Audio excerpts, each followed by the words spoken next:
Seigneur soit béni. Ça paraît étrange de chanter les exploits d'un petit oiseau. Alléluia. Qu'en est-il de nos exploits à nous? Lorsque la mer se déchaîne, lorsque nous entendons les flots et le tumulte autour de nous, notre chant dit que le petit oiseau, dans la fente du rocher, il est serein et calme. Alléluia.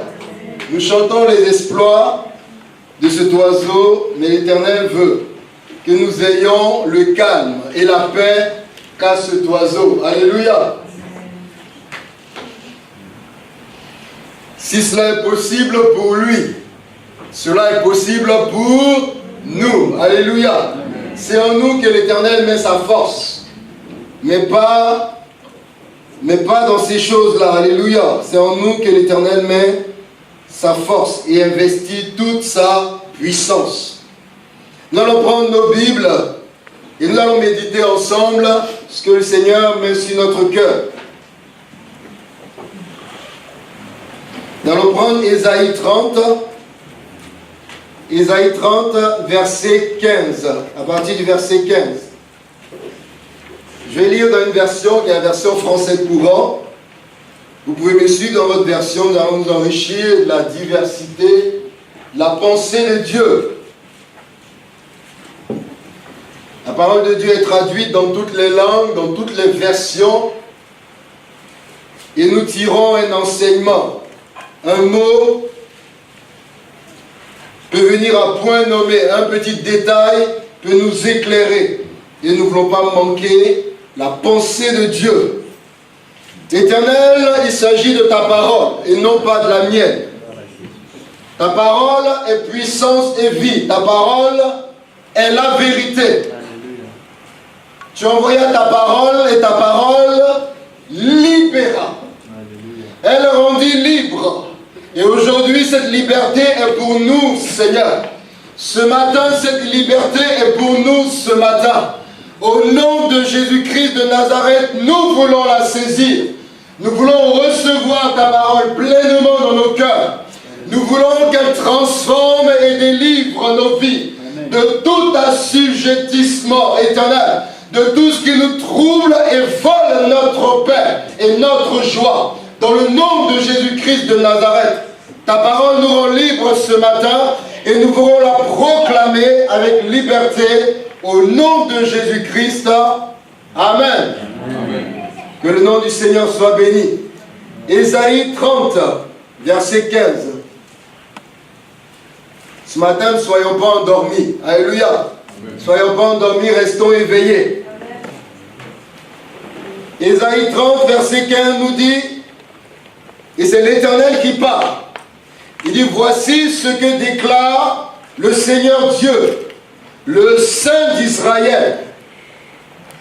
Vous ne serez sauvés qu'en revenant à moi et en restant calme. Vous ne serez sauvés qu'en revenant à moi. Première étape. Et en restant calme. La version que j'ai dit, en restant tranquille. Votre seule force, c'est de garder votre calme et de me faire confiance. Votre seule force, nous n'en avons pas une autre ailleurs. Notre seule force, l'Éternel nous dit, c'est de garder votre calme et de me faire confiance. Mais une réaction est étonnante. La réaction qui suit ce que le Seigneur dit, elle est étonnante. Parce que Dieu fait un constat, il dit, mais vous ne voulez pas. Vous refusez de rester calme, vous refusez de me faire confiance, vous refusez la force que je vous propose. Vous refusez le secret de la force que je vous propose. Vous ne voulez pas, vous répondez pas du tout.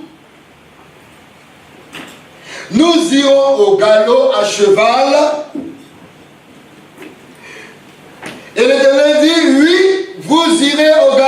cheval. Mais pourquoi? Pour prendre ensuite la fuite. On refuse d'être calme, on est agité, on prend les armes, on dit on va aller finir avec notre ennemi, et en final, on prend la fuite. L'Éternel dit, vous dites, vos chevaux sont rapides. Oui, mais vos poursuivants seront plus rapides encore. Un seul ennemi suffira à menacer 1000 d'entre vous. Sous la menace de 5 ennemis, vous prendrez tous la fuite. Voilà ce qui se passe lorsque nous allons avec nos propres forces, lorsque nous sommes totalement acharnés, comptant sur notre intelligence, comptant sur nos propres ressources. L'Éternel dit, la petite menace nous fera fuir. À la fin, les survivants seront isolés comme un mât dressé au sommet d'une montagne, comme un signal sur la colline. L'Éternel dit cependant, et j'aime cette parole espoir que l'Éternel donne, au verset 18, cependant, le Seigneur espère toujours vous accorder son appui. Il voudrait se lever pour vous prendre en pitié. Car le Seigneur est un Dieu juste. Heureux tous ceux qui espèrent en lui. Alléluia. Est-ce que nous pouvons répéter ensemble, heureux tous ceux qui espèrent en lui. Encore une fois, heureux tous ceux qui espèrent en lui. Notre force, l'Éternel nous le rappelle ce matin, notre force, c'est de garder le calme. Notre force, c'est de lui faire confiance. Israël n'a pas voulu garder le calme.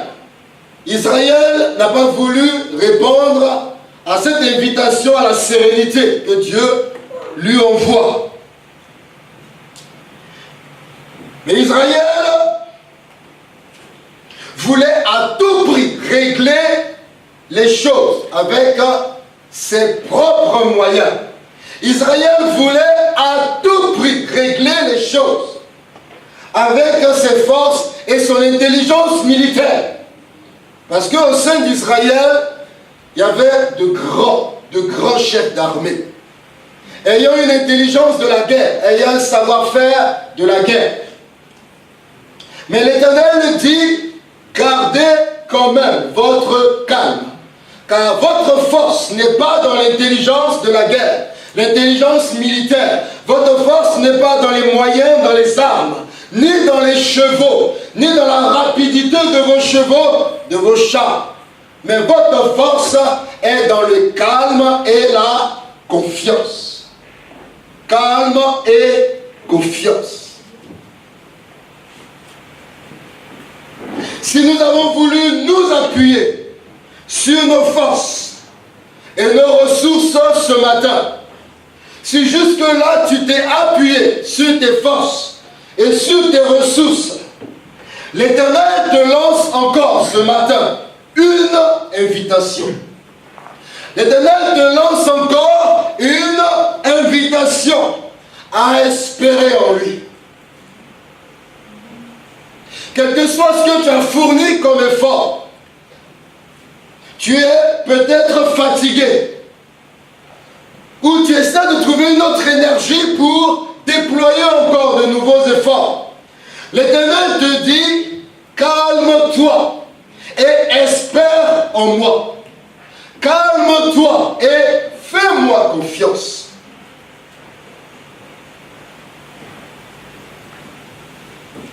Essaie de regagner le calme. Je t'invite à regagner le calme, à regagner ton calme et à me faire confiance. Parce que c'est dans le calme et la confiance que sera notre force. Ce texte que nous lisons dans Isaïe a eu un écho également, même dans Genèse. Lorsque le peuple d'Israël était devant la mer Rouge, nous nous souvenons d'une parole forte que Moïse a prononcée. Il dit, c'est dans le calme et dans la confiance que sera votre force. On voit que la même parole venant de Dieu est reprise par le prophète Ésaïe. Nous perdons notre calme, nous perdons très souvent notre sérénité. Lorsque les choses ne se déroulent pas comme nous le souhaitons, nous perdons notre calme et notre sérénité. Lorsque nous n'avons pas obtenu quelque chose à laquelle nous nous attendons, ou pour laquelle nous avons souffert. Je souffre trop pour cela. Et comment ça se fait que ça ne vient pas? Je perds mon calme et en réalité, je perds patience. Ma sérénité est enlevée par mon impatience. Je perds mon calme. Lorsque après tout un moment d'attente, tout un long moment d'attente, j'obtiens quoi? Une réponse négative.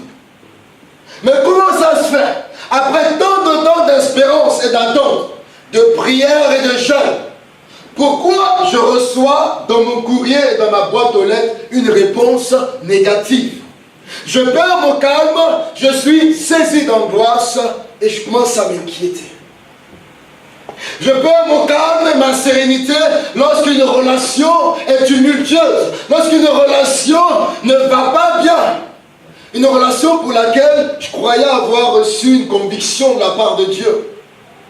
Mais pourquoi elle se déroule comme de cette façon? Pourquoi on s'embrouille tout le temps? Pourquoi on se prend la tête tout le temps? Alors que j'avais cette conviction que j'étais dans le plan de Dieu. Je perds mon calme et je perds mon assurance. Je perds ma conviction. Devant un diagnostic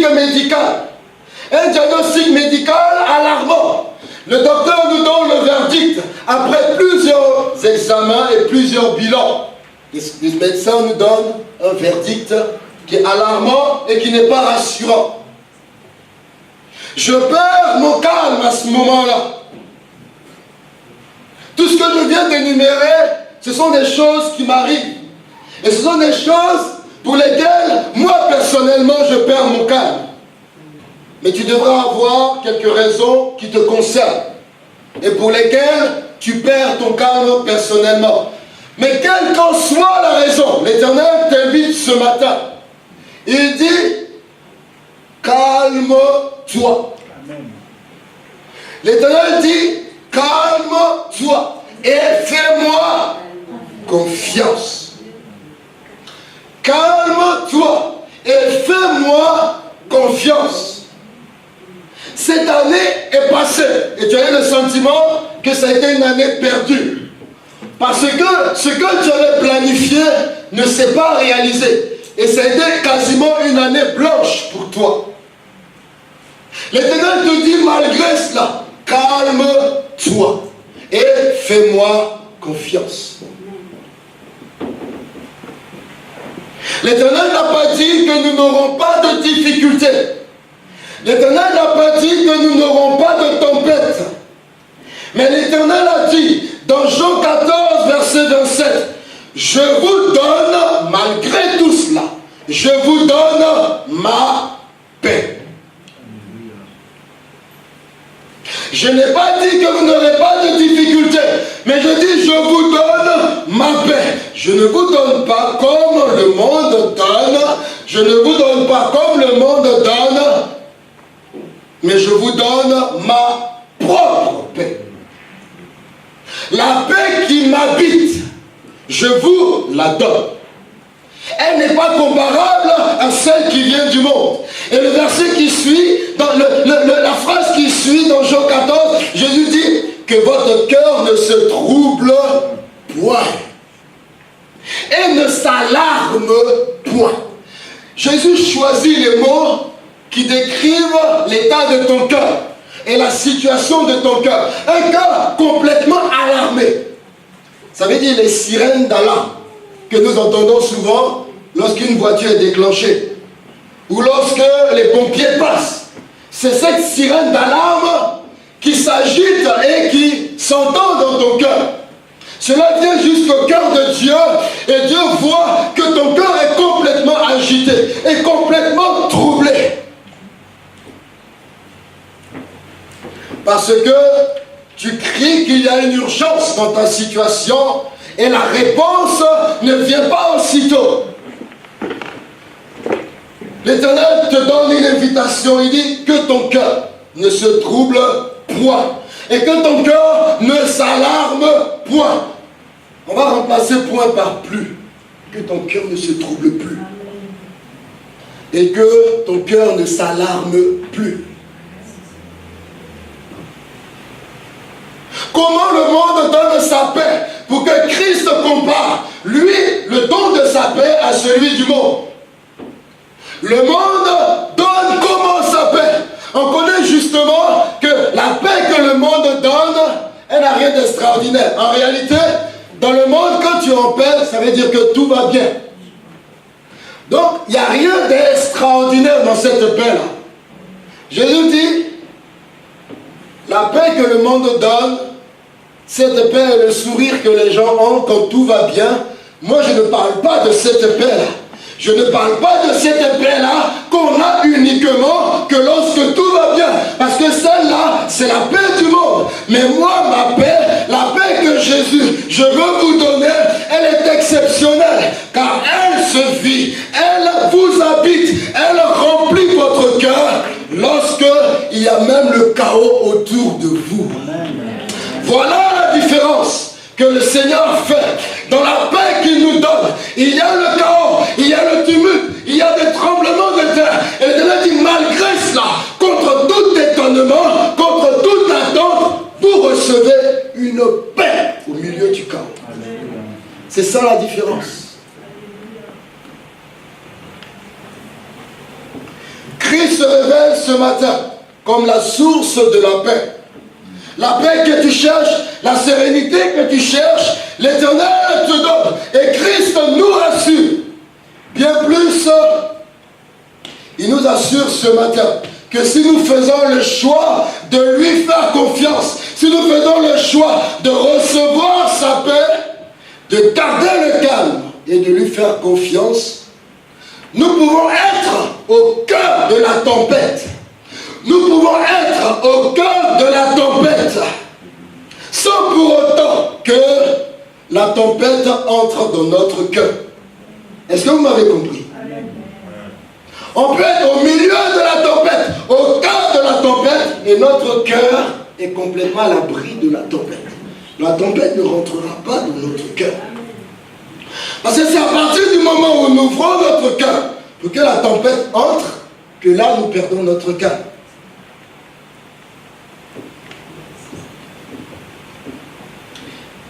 Et c'est le miracle que produit la paix de Dieu.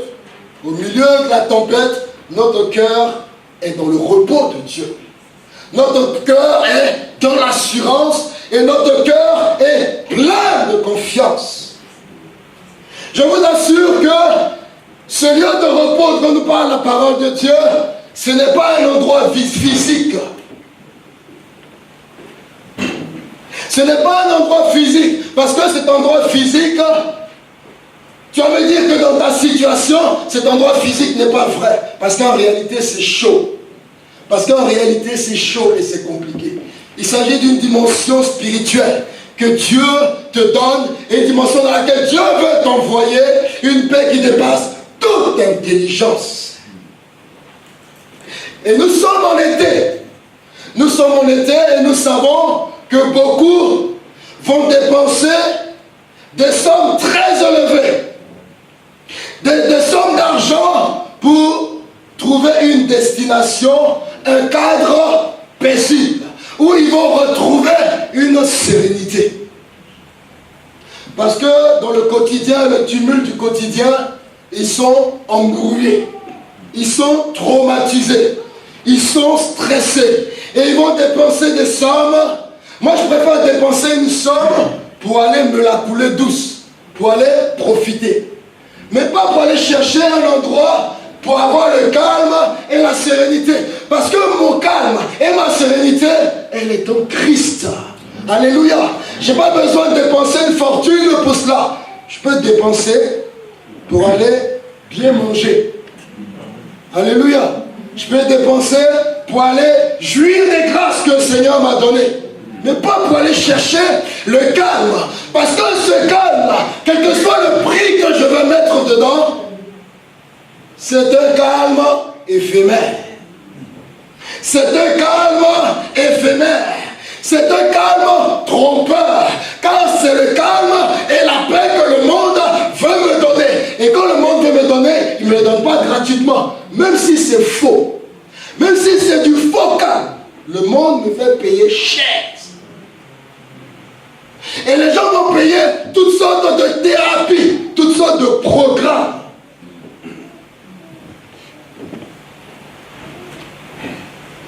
Avant que je prenne mes vacances, j'étais en train de faire le point avec ma chef et ma chef m'a dit « Soyons bouddhistes ». Je lui ai dit « J'ai déjà une autre conviction qui est bien meilleure que bouddhiste et ça me réussit. »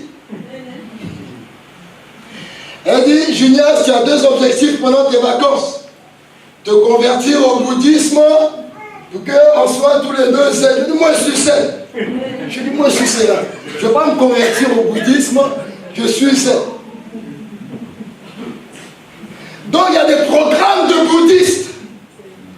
Il y a des programmes de zénitude où on te met dans une pièce, on éteint la lumière, on met une petite musique. On te demande de tenir les deux mains, de croiser tes deux pieds. Je vous assure que tes problèmes sont là. Tes soucis sont là. On a beau chanter comme on veut. Dès que tu vas ouvrir la porte, tu vas les croiser. C'est complètement trompeur. Parce que le Seigneur nous annonce comme nouvelle ce matin. Il nous propose un deal qui n'est pas trompeur. Il dit, fais-moi confiance et garde ton calme. Reçois la paix que je veux te donner. Reçois la paix que je veux te donner. Et tu seras réellement en paix et dans mon repos. L'Éternel déclare dans le psaume 46. Il dit, arrêtez et sachez que je suis Dieu. C'est-à-dire, c'est comme quelqu'un qui est en train de courir. Et puis il dit, arrête-toi. Arrête-toi. La personne essaie de s'arrêter et souffler. Il dit, arrête-toi et reconnais seulement que je suis Dieu. C'est tout. Ne t'inquiète pas de où tu vas. De comment ça va se passer. Il dit, arrêtez. Et sachez que je suis Dieu. Et j'aime ce qu'il dit ensuite. Il dit, je domine sur les nations. Je domine sur la terre. Alléluia. Mon frère, tu es où? Si tu es dans les nations, si tu es sur la terre, tu n'es pas encore dans les galaxies, l'Éternel te dit, ici, là, il domine. Amen. Donc, il faut t'arrêter. Il faut t'asseoir, il faut boire de l'eau, il faut reconnaître qu'il est Dieu. Amen. Il faut lui faire simplement confiance. J'aime quand le psalmiste ajoute au verset 12, il dit, l'Éternel des armées est avec nous. Dieu finit de parler, et le psalmiste dit, l'Éternel des armées est avec nous, le Dieu de Jacob est pour nous une haute retraite. Le Dieu de Jacob est pour nous, dans ma version, une forteresse. Une forteresse, c'est un grand bâtiment dont le matériau est renforcé. On ne perce pas cela. Aujourd'hui, on va parler de bunker.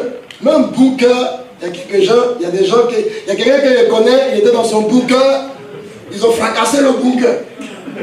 Ou bien il est sorti lui-même du bunker parce qu'il s'est dit, on dirait le bunker va se casser. Mais l'Éternel te dit, la forteresse dans laquelle tu es, elle est infranchissable.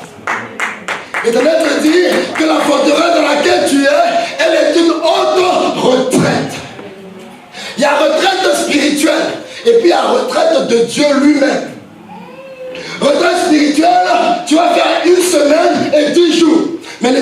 propose une autre retraite. Un programme façonné et planifié par lui-même. Retraite de Dieu. Et cette retraite, tu l'expérimentes lorsque tu fais confiance dans le Dieu de Jacob. Et tu reconnais qu'il domine les nations, qu'il domine les temps et les circonstances. À ce moment-là, tu reçois le calme de Dieu et sa paix. Cela veut dire quoi? Cela veut dire aussi que lorsqu'on s'arrête, cela veut dire aussi que lorsqu'on arrête notre course effrénée, lorsqu'on arrête notre flux tendu, lorsqu'on arrête nos murmures, lorsqu'on arrête nos gémissements, et lorsqu'on garde le silence, on apprend à connaître Dieu. Dans le stress et dans l'angoisse, je vous assure qu'on n'est pas sensible à la voix de Dieu. Je vous assure que Dieu ne peut pas se révéler. C'est pour ça que Dieu nous dit, arrête. Pour que tu reconnaisses, pour que tu saches que je suis Dieu, il faut que tu t'arrêtes. Il faut que tu gardes le calme. Parce que c'est la seule atmosphère favorable pour que l'Éternel se révèle à toi. Amen.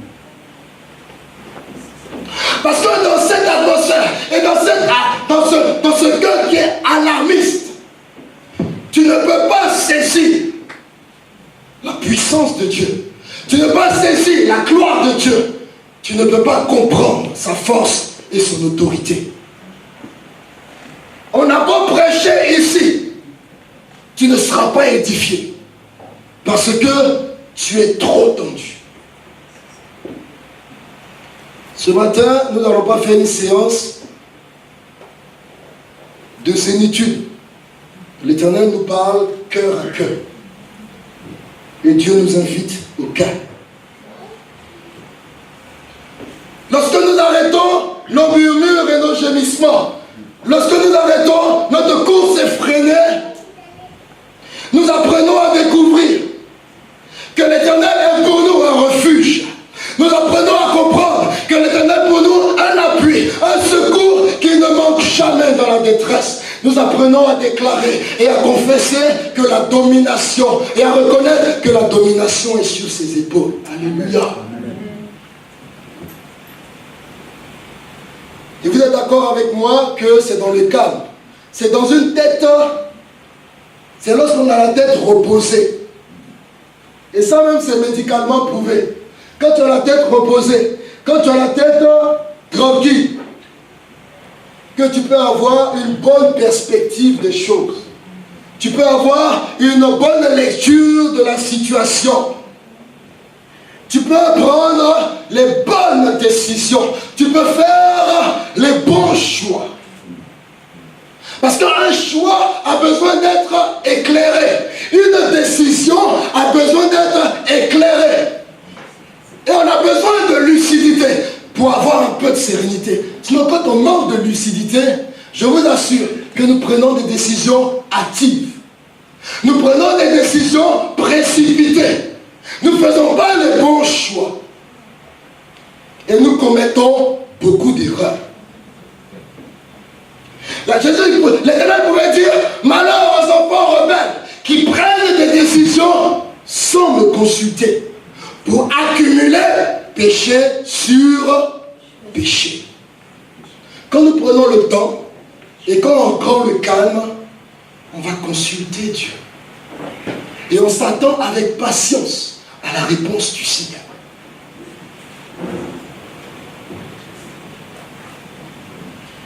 Notre foi est dans le Seigneur.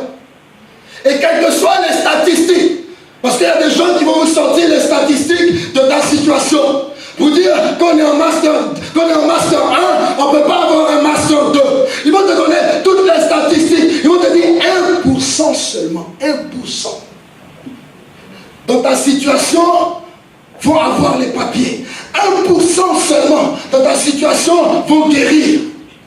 Mais l'Éternel dit, peu importe les statistiques, que 1000 tombent à ta gauche, voilà statistique. Est-ce que ça c'est pas statistique dans la parole de Dieu? Il dit 1000 tombent à ta gauche. Deuxième statistique de l'INSEE, 10 ta droite. L'Éternel dit, il s'en fout de tous ces chiffres. Tu ne seras pas à terre. Et il dit, de tes yeux, tu regarderas. Et j'aime cette parole, et notre papa Mboua nous l'a dit ce matin. De tes yeux, si tu lèves les yeux, tu regarderas. Tu regarderas quoi? La délivrance venir de l'Éternel. Seigneur, tu entends que 10 000 ont échoué. Seigneur, tu entends que 1000 se sont fait expulser. L'Éternel dit, toi, tu ne seras pas à terre. L'Éternel dit, il y a 10 000 qui ont divorcé. L'Éternel dit, toi, tu ne seras pas à terre. Amen. Parce que souvent, c'est les statistiques qui nous enlèvent et nous volent notre paix. Et les gens publient les statistiques. On les entend à la télévision, mais on les entend quand on parle aux frères. Mon frère, moi, j'ai jamais entendu quelqu'un qui a réussi ça.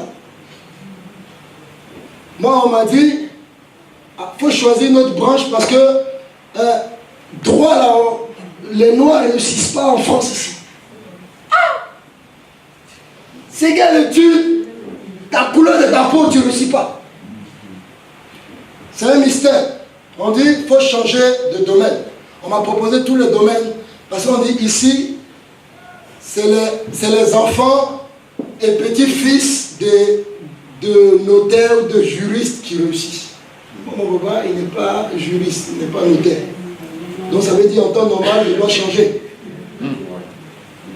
Ça, c'est les statistiques des gens. Mais l'Éternel dit, toi, tu ne seras pas. Alléluia.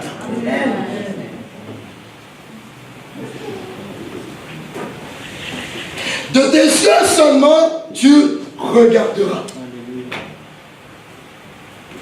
Frères, faisons attention à l'inquiétude. Faisons attention à l'inquiétude. Faisons attention à la peur. Parce que l'inquiétude, c'est une autre forme de foi. Tout à l'heure, je vous ai dit, ayons foi dans le Seigneur. Mais l'inquiétude est une autre forme de foi. Et pourquoi c'est une autre forme de foi? Parce qu'en nous inquiétant, on accorde plus de crédit. On accorde plus de considération. On accorde plus de confiance à ce qui menace de nous nuire que à celui qui va nous délivrer. Est-ce que vous êtes d'accord avec moi? Quand tu es inquiet, tu te dis, la situation là, elle dépasse celui qui est à côté de moi. Elle dépasse, c'est pour ça que j'ai peur. J'ai peur parce que cette situation-là, j'ai entendu parler d'elle. Et elle ne joue pas quand elle t'attrape.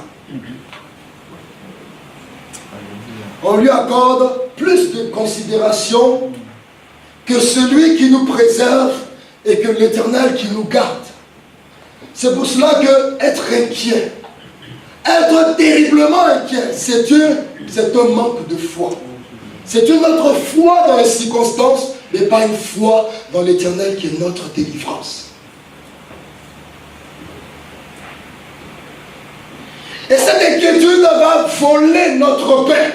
Cette inquiétude va voler notre joie. Elle va voler notre sommeil, notre tranquillité.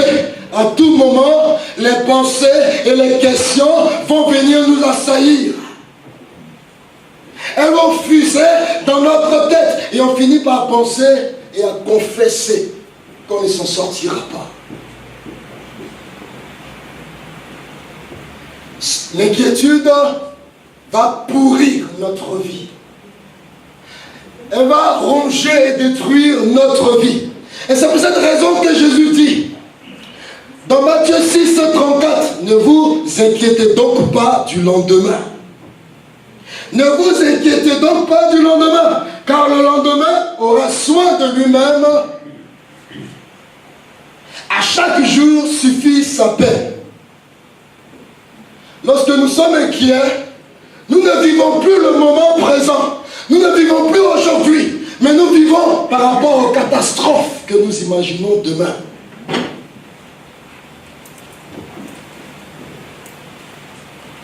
La journée d'aujourd'hui est complètement assombrie. La journée d'aujourd'hui est complètement assombrie. C'est pour cela que notre mine devient complètement triste. Elle est par rapport à quoi? À tout ce que nous imaginons de pire pour le lendemain.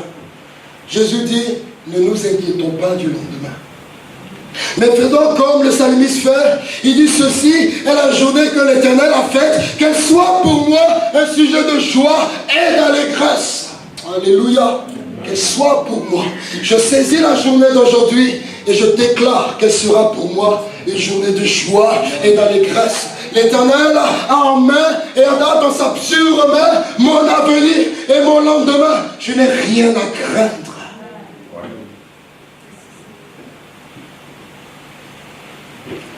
Et pour que cette journée soit une journée de joie, la Bible nous déclare que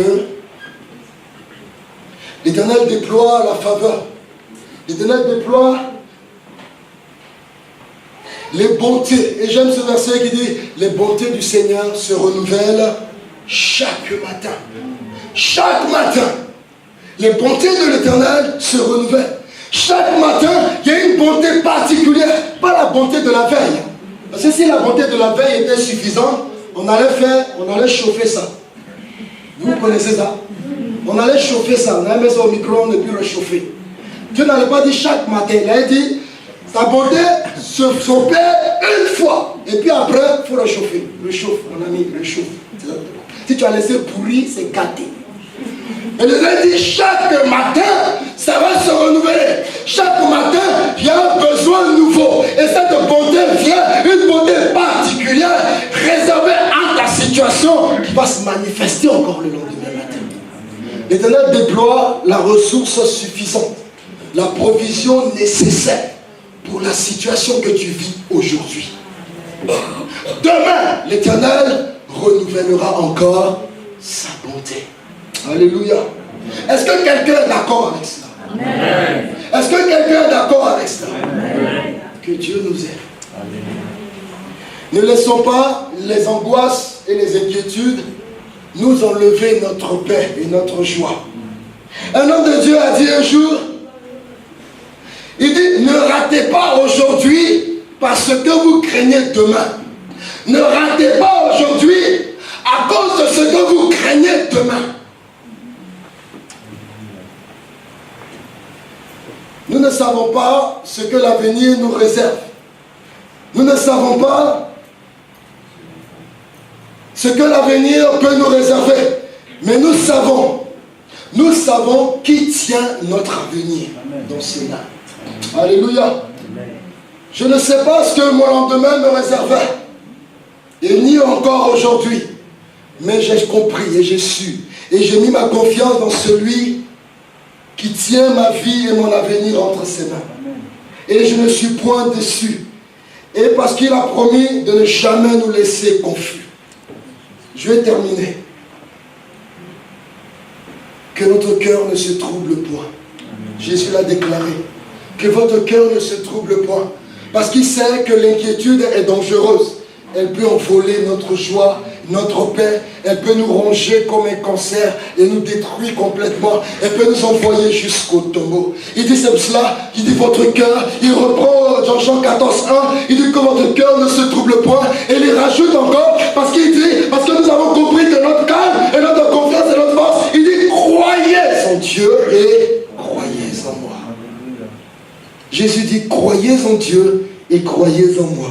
Que votre cœur ne se trouble point, gardez le calme et faites-moi confiance en croyant en Dieu et en croyant en la puissance.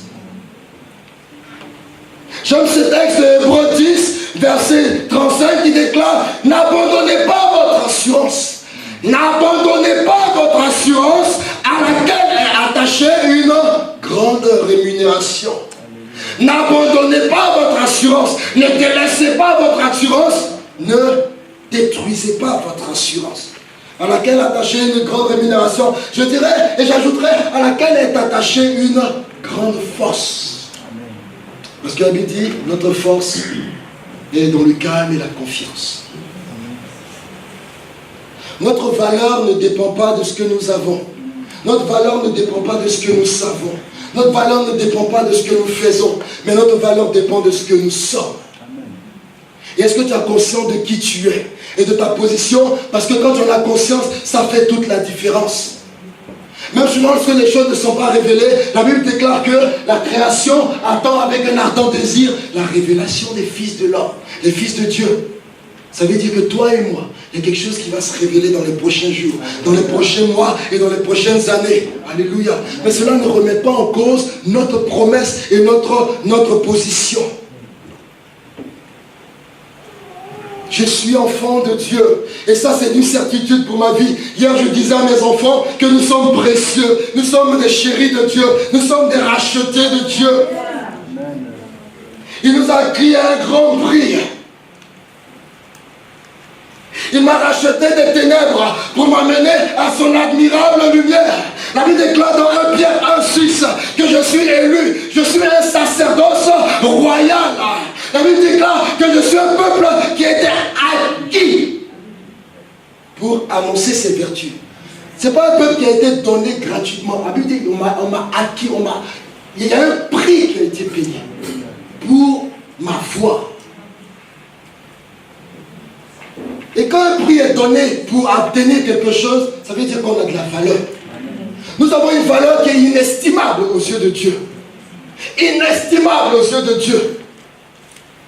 Et nous avons été acquis pour quelle cause? La Bible déclare pour annoncer ses vertus.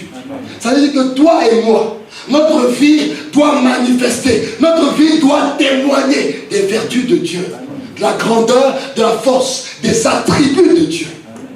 Voilà ce que la Bible déclare de ma position en lui. La Bible déclare dans Ephésiens 2,6 qu'il m'a ressuscité avec Christ pour me faire asseoir avec lui dans les lieux célestes. Je le déclare et je le confesse encore. La Bible déclare dans Romains 5, verset 17 que j'ai reçu l'abondance de la grâce. J'ai reçu le don de la justice pour régner dans la vie par Jésus-Christ. Voilà ce que la parole de Dieu me dit. C'est pour cela je refuse de déambuler la tête basse. C'est pour cela je refuse de déambuler la tête baissée et de raser les murs comme quelqu'un qui est ivre de soucis et d'inquiétudes. C'est pour cela je refuse de pleurnicher. C'est pour cela je refuse de me laisser stresser. C'est pour cela je refuse de trembler devant une situation. Je refuse de quémander. Notre papa Mboua nous a dit ce matin que nous sommes nés, pas pour être assistés, mais pour assister les autres. Amen. Ce pays-là, il y a toute une instrumentalisation pour faire de nous des assistés. Je refuse cela au nom de Jésus. Je refuse cela au nom de Jésus. Si aujourd'hui, un temps soit peu, tu bénéficies de certains droits, à un moment donné, il faut viser comme objectif d'en mettre fin et de vivre de façon autonome. Sinon, tu vas vivre assisté. Et cet assistant va te regarder dans la misère.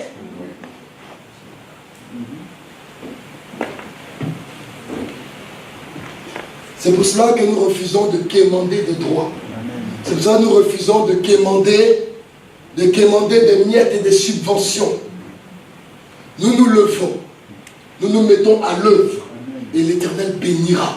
Et l'Éternel rendra prospère nos efforts.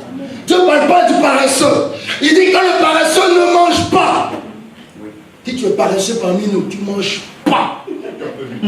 Si mon enfant est paresseux, il ne mangera pas. Que le paresseux ne mange pas. Comme je tiens à donner à manger à mon enfant, je vais lui apprendre à travailler. Je vais lui apprendre dès le berceau à aimer le courage. Parce que je tiens à lui donner à manger. Que le paresseux ne mange pas. Dieu a horreur du paresseux. Il a horreur du paresseux. Il y a une tribu, parmi les tribus d'Israël, eux ne se mobilisent pas pour aller en guerre, mais dès qu'il y a le butin, ils viennent partager. Quand il y a une mobilisation, quand il y a des jeûnes et prières qui sont organisés, on ne les voit pas. Mais dès qu'on revient avec le butin, ils viennent ils rappellent toutes les lois qui définissent le partage du butin. Ne soyons pas comme cela. Sinon nous verrons dans la maison de Dieu des gens être bénis et être épanouis. Et nous allons vivre aigris. Et c'est dommage. C'est parce que le Seigneur en réserve pour nous. Nous devons nous lever pour conquérir.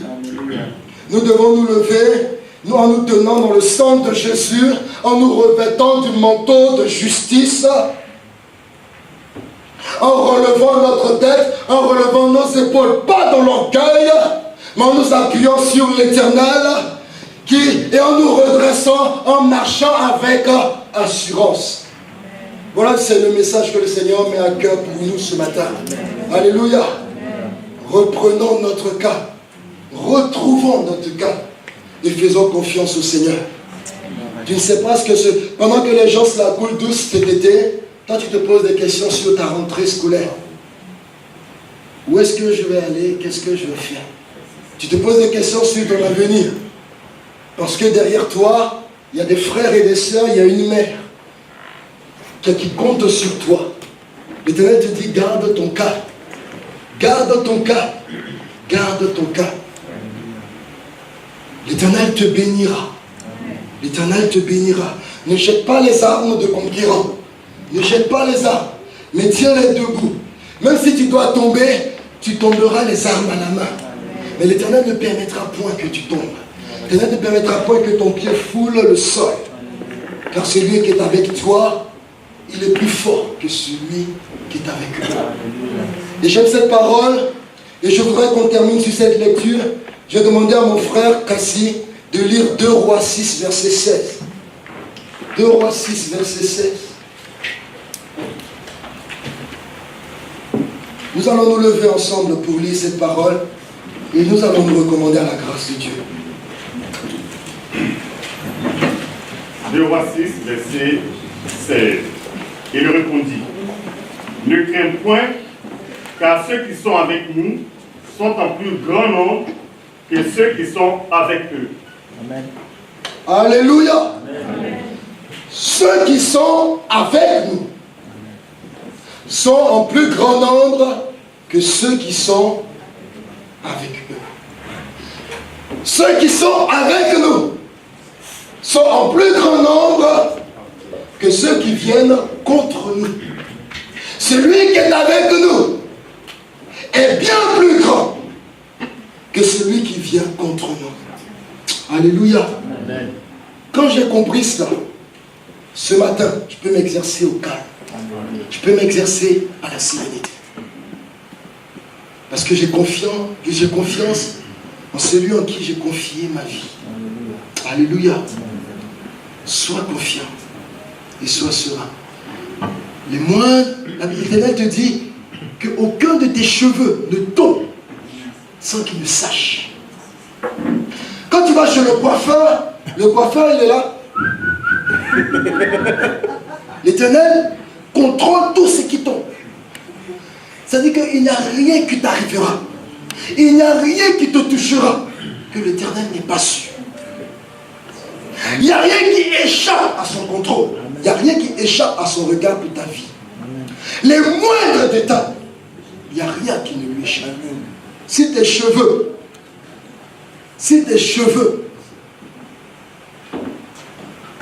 ont de l'importance pour lui,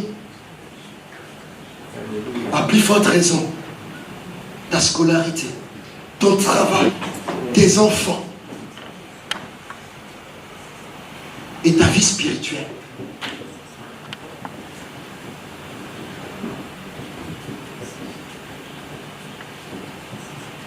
Moïse s'adresse à Israël et Moïse leur dit, c'est dans le calme et la confiance que sera votre force. Qu'est-ce qui se passe? Le peuple d'Israël fuit l'esclavage. Tu es parmi nous ce matin et l'Éternel t'a retiré de l'esclavage de l'Égypte, il t'a retiré du monde. Tu as peut-être allé au camp et tu as pris une décision et tu as pris un engagement de marcher avec le Seigneur. Mais tu as une angoisse permanente. Tu te dis, Seigneur, est-ce que je vais encore retourner à ce que j'ai vomi? Seigneur, la pression, elle est forte.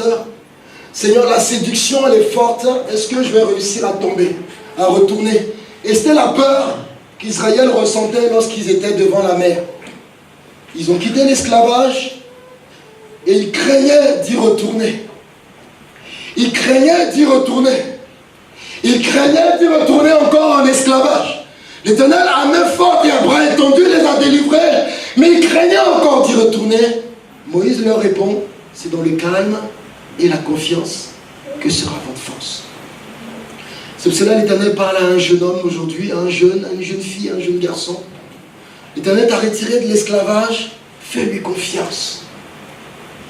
Garde ton calme, fais-lui confiance. Car l'Éternel va t'emmener jusqu'au bout. L'Éternel va t'emmener jusqu'au bout.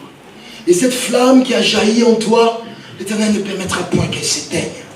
Elle ne va pas s'éteindre, il va l'activer, la réactiver. Au nom de Jésus-Christ. Est-ce que nous pouvons baisser les yeux et nous allons prier. Nous allons dire, Seigneur, je veux ta force. Seigneur, je veux ta confiance, je veux le calme. Je veux la confiance, je veux te faire confiance, Seigneur. Je te fais confiance que je marcherai en nouveauté de vie. Je te fais confiance que je marcherai de victoire en victoire. Je te fais confiance que, Seigneur, les Égyptiens que je vois aujourd'hui, je ne les verrai plus. Je te fais confiance que, Seigneur, la situation qui me trouble aujourd'hui, je ne la verrai plus. Au nom de Jésus-Christ, je ne la verrai plus. Car tu déploies pour moi une puissance efficace. Tu déploies pour moi et tu renouvelles pour moi une bonté puissante et particulière pour me bénir, pour me délivrer et pour me sauver. Que ton nom soit béni, Jésus. Je demande au groupe musical de venir et nous allons chanter, même si les océans se déchaînent. Même si les océans se déchaînent. Nous allons chanter également un autre chant par la suite, sois magnifié. Mais d'abord, même si les océans se déchaînent, je les traverserai avec toi. Je les traverserai avec toi. Car tu domines les tempêtes. Tu domines les tempêtes éternelles. Béni soit ton nom.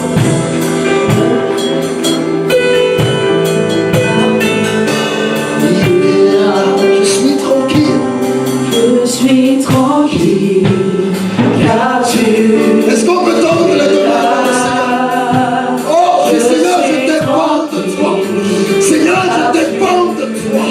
Et je suis heureux de dépendre de toi. Oh, rends-moi tranquille. Oh, rends-moi tranquille. Je suis tranquille. Car tu...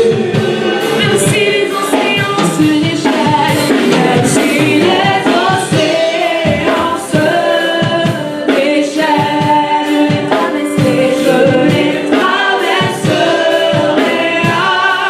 avec toi. Même si tu domines les tempêtes, je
confiant qui peut dire Seigneur, je vais te faire confiance? Est-ce que nous pouvons lever nos mains et Dieu veut le voir? Dire je veux te faire confiance. Je veux te faire confiance, Seigneur. Seigneur, je décide de gagner le cap. Je décide de faire silence mon cœur. De dire à mon âme, fais silence. Tais-toi et espère en l'Éternel. Arrête de t'agiter et espère en l'Éternel. Arrête de t'alarmer et espère en l'Éternel ton Dieu. Car tu le loueras. Car tu le glorifieras. Car tu le glorifieras. C'est pour cela il est digne d'être magnifié. Il est digne d'être glorifié. Les gens nous ont trompés. Les gens nous ont trompés et nous ont influencés. Les statistiques nous ont trompés et nous ont influencés. Nous avons fait erreur. Nous demandons pardon. Mais maintenant nous disons, Seigneur, sois magnifié. Je crois que tu peux tout faire et que rien ne t'est impossible. Oh, Sois magnifié, Seigneur. Tu es élevé.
n'est au-dessus de ses forces.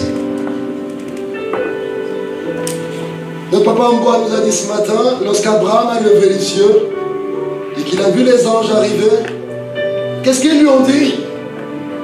Ils ont dit, qu'est-ce qui est étonnant de la part de l'Éternel? Sarah a ri quand ils ont annoncé la promesse. Abraham a rigolé alors qu'il est le père de la foi. Il a ri.